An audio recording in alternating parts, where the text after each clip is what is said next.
Amaphoyisa aKwaZulu Natal aphenya isigameko sokudutshulwa kubulawe abantu abayisithupha emzini thizeni eFolweni eNingizimu yeTheku izolo ebusuku. Ukuzwa kabanzi ngalolu daba sixhumana nentatheli izindaba ze-SABC umlondi Hadebe ohambisana nomthwebuli wezithombe uNomhle Ngubane.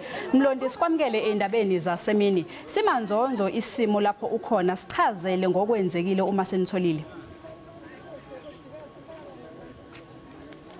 Sibingelele kumlaleli ekhaya. Isimo lapha endaweni yase eFolweni kutholakala ukuthi izolo ebusuku kudutshulwe abantu abayisikhombisa, oyedwa wabo uphuthunyiswe esibhedlela nekuthiwa usesimene esinzima kakhulu. Kwathi abayisithupha bashona khona lapha kulomuzi olapha eduzane lapho simi khona, kanti amaphoyisa njengamanje akhona lapha endaweni ukuzama thola ukuthi kwenzakaleni, ikakhulukazi njengoba bekhala ngokuthi laba abantu ebebesebasha kakhulu ngoba baneminyaka esuka lapha na ku26 ukuya ku42 abajubulekile izolo ebusuku, nokungekaziwa ke njengamanje ukuthi badutshulwe ubani. Kanti ngizoke ngiphume nje ku-short ukuze ukwazi ukubona ukuthi ikhaya leli kwenzakalani. Amaphoyisa azama ukuthola ukuthi umphakathi anxenxa umphakathi ukuthi uzama ukubika uphumelo obala ngalolu daba. Uma ngabe kukhona abathe bakubona noma abathe ngesikhathi kwenzeka izolo babona ukuthi kwenzakaleni, bazama ukuthi baphume ubala ukuze bakwazi ukubika lesi sigameko, ukuze amaphoyisa akwazi ukuthi athathe lolu daba aliphenye kabanzi, njengoba sizwa ukuthi lolu daba selizophenywa amaphoyisa esifundazwe saKwaZulu Natal, awasezuphenywa